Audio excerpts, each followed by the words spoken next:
Kita akan membahas hal ini, rencana Presiden Prabowo Subianto mengevakuasi warga Gaza Palestina di Indonesia. Sudah bergabung bersama kami pengamat Timur Tengah, Smith Al-Hadar, dan Wakil Ketua Umum Majelis Ulama Indonesia, Pak Anwar Abbas, serta aktivis kemanusiaan Abdillah Onim.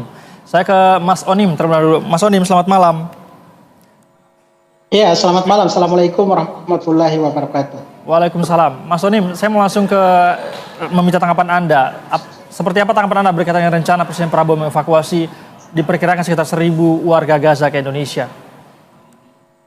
Iya, kita tahu sendiri sampai dengan saat ini situasi di Gaza makin porak-poranda dan tidak ada kejelasan sebenarnya apakah gencatan senjata kedua akan terrealisasi. Karena sampai dengan saat ini sudah lebih dari 17 bulan terjadi genosida terhadap saudara-saudara keluarga kita yang ada di jalur Gaza, yang sampai dengan saat ini Bang Said sudah menewaskan lebih dari 50.000 orang.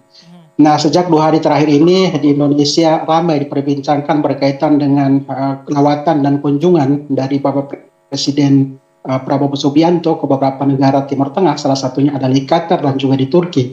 Bagi saya tentunya saya melihat ini adalah sebuah langkah kecil yang mana efeknya sangat besar. Jadi kita perlu mengapresiasi dan mengacukan jempol karena langkah dari Bapak Prabowo ini sebenarnya wacana yang memang tidak mudah karena harus melibatkan yang namanya pemerintah otoritas Palestina, melibatkan yang namanya otoritas Mesir atau pemerintah Mesir, melibatkan yang namanya pemerintah Jordan, dan tentunya dari beberapa negara tetangga tersebut itu semua keputusan dan kebijakan itu kembali lagi ke pihak penjajah atau pihak Israel. Dengan demikian kita harus memahami bahwa yang namanya relokasi berbeda dengan yang namanya evakuasi. Kalau relokasi itu memang seluruh warga Gaza itu direlokasi atau diungsikan ke beberapa negara termasuk di negara Mesir dan juga yang disebutkan di negara Indonesia. Akan tapi kalau evakuasi untuk pasien memang ini sangat terbatas. 1.000 pasien sebenarnya ini tidak cukup, akan tetapi karena masing-masing pasien tersebut akan ada pendampingannya. Jadi contohnya, kalau ada wacana atau rencana dari pemerintah Indonesia, Bapak Prabowo Subianto akan mengevakuasi, kita berbicara tentang mengevakuasi para korban, baik itu korban luka-luka atau trauma, dan juga kita tahu sendiri bagaimana keparahan tingkatnya itu sangat luar biasa. Kalau 1.000 dievakuasi, itu pasti ada keluarganya yang akan mendampingi. Jadi satu orang itu bisa mendampingi 1 sampai 2 orang. Jadi tentunya akan lebih dari 2.000 orang yang sudah harus menewani para pasien itu, baik itu ke Indonesia maupun Mesir. Nah, saya sendiri tentunya simpelnya, sederhananya, saya juga memberikan saran kepada pemerintah Indonesia dan juga kepada teman-teman aktivis dan juga lembaga terutama dari pihak ulama Indonesia. Itu harus bertemu dengan pemerintah Indonesia, kalau bisa ada audiens khusus antara ulama, antara lembaga, supaya bisa menyatukan gagasan dan juga rencana. Apakah itu nanti hanya pemerintah Indonesia yang melakukan kontribusi untuk para pasien ataukah bisa bekerja sama dengan lembaga. Jadi saya sendiri memang mengedepankan yang namanya, yang pertama tentunya kita menghentikan dulu yang namanya genosida terhadap Gaza, yang pertama. Yang kedua, kalau bisa pemerintah Indonesia bisa membangun rumah sakit di area Rafah di seberangnya Mesir. Yang ketiga itu kapal rumah sakit Indonesia kalau bisa berlabuh jangan hanya 1 minggu di El Arish atau di wilayah Mesir, tetapi bisa 2 bulan sampai dengan 3 bulan untuk untuk menjemput para pasien tersebut. Dan yang ketiga tentunya kita tahu sendiri keparahan dari para pasien itu sangat luar biasa, yang mana putus tangan lah, terus kepalanya pecah lah, terus sebagian anggota tubuhnya itu sudah hilang lah. Ini membutuhkan penanganan, karena kita tahu sendiri di wilayah Gaza itu rumah sakit saya ini itu levelnya bukan rumah sakit seperti kita di Indonesia. Saat ini rumah sakit di Gaza itu sudah levelnya seperti klinik. Kita bayangkan dengan tingkat keparahan di jalur Gaza yang menangani itu ada tim medis, tapi kelengkapan atau alat kesehatan itu sangat minim sama sekali. Jadi memang salah satu lawatan dan kunjungan dari Bapak Presiden Prabowo itu juga salah satu bekal dan juga potensi bagaimana caranya Indonesia bisa berkomunikasi intens dengan negara tetangga, yang tentunya negara tetangga tersebut juga sangat berperan untuk bisa kita membawa para pasien para tersebut baik itu ke negara Mesir ataupun ke negara Indonesia, Said. Baik, Bang Onim, jadi artinya Anda sangat setuju begitu ya dengan rencana pemerintah ini, meskipun tadi Anda mengatakan tidak mudah begitu. Saya ini ke Buya Anwar. Buya Anwar, seperti apa kemudian Anda menanggapi rencana Presiden Prabowo Subianto ini? Ya, kalau berdasarkan konstitusi di alinea pertama Muqaddimah Undang-Undang 45 menyatakan bahwasanya kemerdekaan itu adalah hak segala bangsa. Oleh itu penjajahan di atas dunia harus dihapuskan karena tidak sesuai dengan pri kemanusiaan dan pri keadilan. Jadi saya melihat yang mengemuka pada diri Pak Prabowo adalah pri kemanusiaan, nilai pri kemanusiaan. Tetapi nilai pri keadilan agak terkebelakangkan. Nah, oleh karena itu bagi saya ya adalah tidak tepat membawa sesudah kita yang dari Gaza yang terluka, yang sakit untuk dibawa keluar Gaza atau apalagi dibawa keluar negeri. Maka itu saya melihat supaya nilai kemanusiaan itu tetap bisa tegak, maka kita bersama negara-negara lain harus bersatu untuk bisa menyediakan sebuah rumah sakit di Gaza yang bisa memberikan pelayanan kesehatan seperti yang diciptakan oleh teman-teman kita tadi itu. Yang pertamanya, kenapa seperti itu? Karena kita sudah tahu semua yang namanya Donald Trump dan Benjamin Netanyahu itu sudah bertekad untuk mengusir rakyat Gaza dari Gaza. Ya. Begitu rakyat Gaza terusir sejumlah 2.100.000 orang itu, maka Donald Trump dan Netanyahu akan memasukkan orang-orang Israel ke sana. Sehingga akhirnya Gaza itu akan menjadi bahagian dari negara Israel Raya yang mereka idam-idamkan. Oleh karena itu menurut saya adalah tidak adil ya jika seandainya kita mendukung atau kita masuk ke dalam perangkapnya Donald Trump dan Benjamin Netanyahu. So saya yakin dan percaya ya, begitu kita bawa rakyat Gaza itu keluar, boleh saya katakan ya, tidak mungkin bagi kita untuk membawa kembali rakyat Gaza yang kita bawa keluar tersebut untuk masuk kembali ke Gaza, tidak mungkin. Dan jangan percaya kepada Amerika dan Israel dalam hal ini. Itu dua negara itu kerjanya membohongi kita semua, itu mengkadalin kita semua. Oleh karena itu saya terus terang saja ya mengharapkan kepada Pak Prabowo supaya beliau kalau pergi ke 5 negara yang akan beliau tuju itu mengajak semuanya untuk mendirikan rumah sakit di Gaza. Dan semua orang yang sakit dan terluka di Gaza itu dirawat di rumah sakit tersebut gitu. Dan kalau seandainya misalkan Israel mengganggu, maka dunia internasional bersatu itu untuk mendesak Israel supaya jangan mengganggu rencana yang dibuat oleh Prabowo dan kawan-kawan gitu. Nah, inilah jadi bagi saya ya terus terang saja. Ini kalau seandainya Pak Prabowo tidak hati-hati ya, maka Pak Prabowo akan menuai masalah menurut saya. Dikarenakan apa? Dikarenakan Pak Prabowo dikadalin oleh Israel dan Amerika.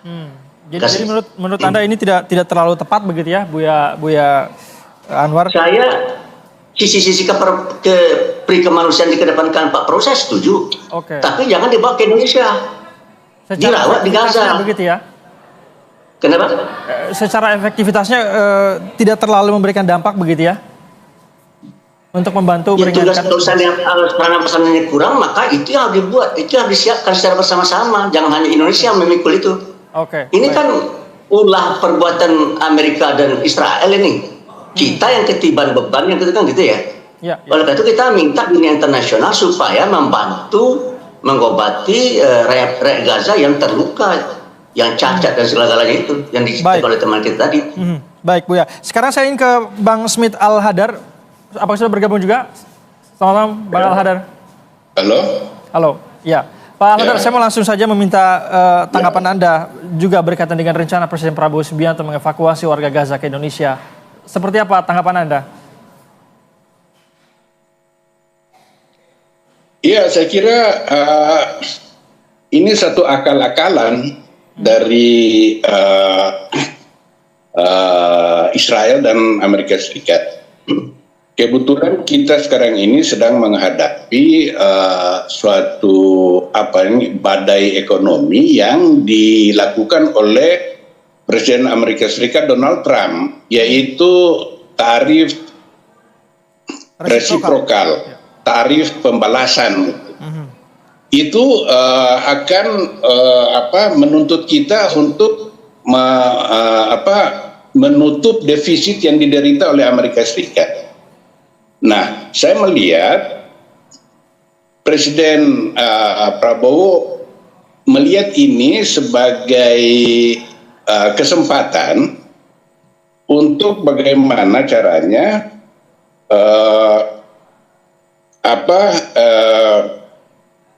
meningkatkan bargaining power Indonesia agar bisa melunakkan hati Trump untuk tidak memberlakukan kebijakan tarif yang sangat berat. Nah, Indonesia sebenarnya punya banyak cara untuk bargaining dengan Amerika Serikat karena Indonesia ini negeri besar dan sangat strategis di Asia Tenggara. Dia berada di antara Samudra Pasifik dan Samudra Hindia. Lalu di ASEAN itu Indonesia ini adalah game changer, pemain terbesar di Asia Tenggara. Sehingga dalam konteks perseteruan Amerika Serikat dan China, Indonesia itu punya peran yang sangat penting. Dan itulah yang harus dimainkan oleh Pak Prabowo untuk bagaimana caranya agar Trump menyadari bahwa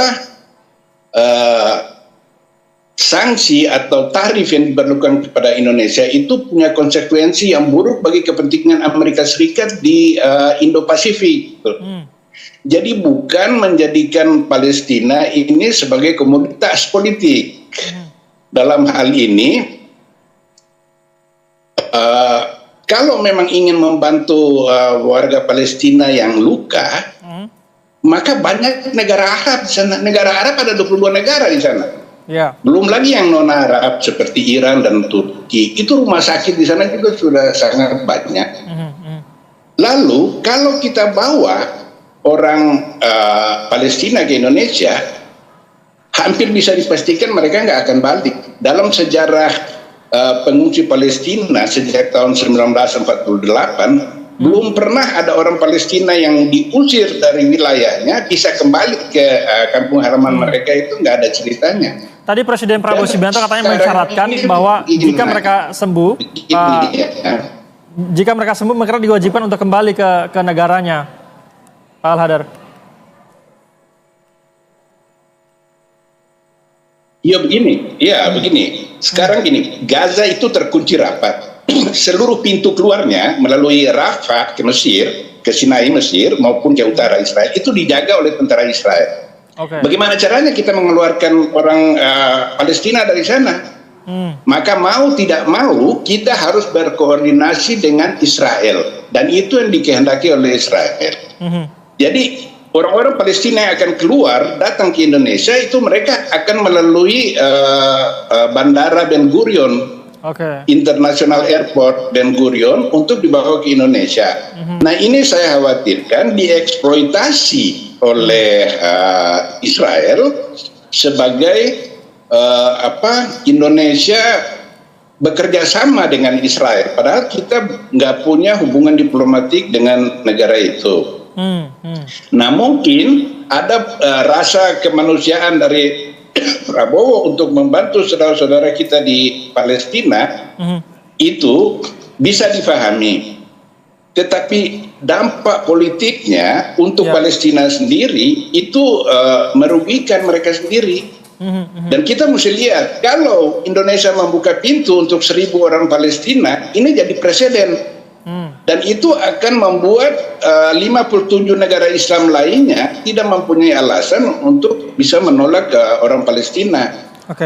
Nah, kalau kita kaitkan dengan upaya depopulasi Gaza yang direncanakan oleh Israel, maka bila Indonesia menerima pengungsi Palestina, maka negara-negara Islam lain pun akan membuka. Dan ini tujuan Israel melakukan relokasi ke negara-negara Islam keluar dari Gaza itu terrealisasi, sehingga cita-cita pendirian negara Palestina itu menjadi zero, menjadi tidak relevan untuk diperjuangkan lagi karena tidak ada teritori Palestina lagi. Baik, saya mau ke Bang Onim. Bang Onim, tadi Anda mengatakan bahwa rencana ini rasa-rasanya tidak mudah begitu ya, tidak hanya melibatkan pemerintah Indonesia dan juga pemerintah Palestina, tapi beberapa negara tetangga di Gaza juga. Seberapa mungkin rencana ini bisa terlaksana menurut Anda, Bang Onim? Iya, kalau kita kembali ke sejarah hubungan antara Indonesia dan Israel kan tidak ada hubungan sama sekali ya. Kita khawatirkan dengan adanya wacana atau rencana ini itu ada pintu masuk akan terbukanya hubungan antara Indonesia dan Israel, dan tentunya hubungan antara Indonesia dan Israel yang nantinya dengan jalur evakuasi pasien Gaza ini itu akan membuat kerocokan kita di dalam negeri sendiri. Saya sendiri 15 tahun tinggal di jalur Gaza, dan awal terjadi peperangan pun berada di jalur Gaza selama satu bulan penuh.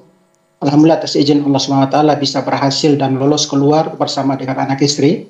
Pada saat saya keluar dari jalur Gaza tersebut itu mohon maaf saya evakuasi mandiri. Tidak ada yang namanya atas bantuan Israel, pihak pemerintah pun menunggu di perbatasan.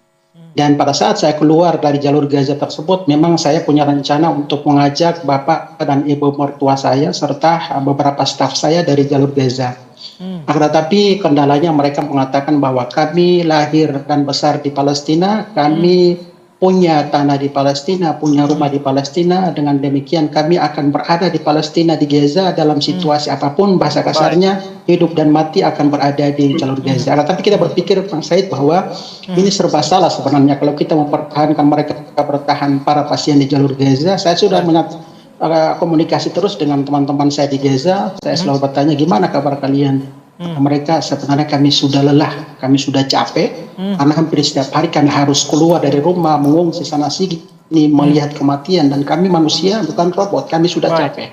Dan demikian rencana dari Bapak Prabowo ini sebenarnya harus dikaji ulang, jangan sampai dibawa keluar terus tidak bisa lagi masuk ke jalur Gaza, dan ini akan mengurangi yang namanya para pembebasan atau juga warga Gaza yang mempertahankan tanah Palestina yang sudah. Saya sendiri sebelum Ramadan kemarin memang ditugaskan untuk membawa delegasi berangkat ke jalur Gaza Bang Said, tapi ternyata izin yang dikeluarkan oleh Israel hanya visa saja di Ben Gurion, dan saya menolak bahwa kami tujuannya bukan ke Israel atau ke Yerusalem, tapi kami tujuannya adalah ke jalur Gaza. Kita berharap semoga secara aman dan damai insya Allah. Memang nampaknya rencana ini bukan sesuatu yang mudah untuk dilakukan begitu ya. Bukan saja gimana kita membawa warga Gaza ini, tapi warga Gazanya belum tentu mau juga ke sini begitu ya Bang Onim. Terima kasih banyak para narasumber. Sayangnya waktu kita terbatas, kita masih punya banyak hal yang bisa dibahas. Sayangnya waktu kita terbatas. Terima kasih Bapak-Bapak sudah bergabung bersama kami di Berita Satu Utama. Selamat malam. Assalamualaikum. Waalaikumsalam warahmatullahi wabarakatuh.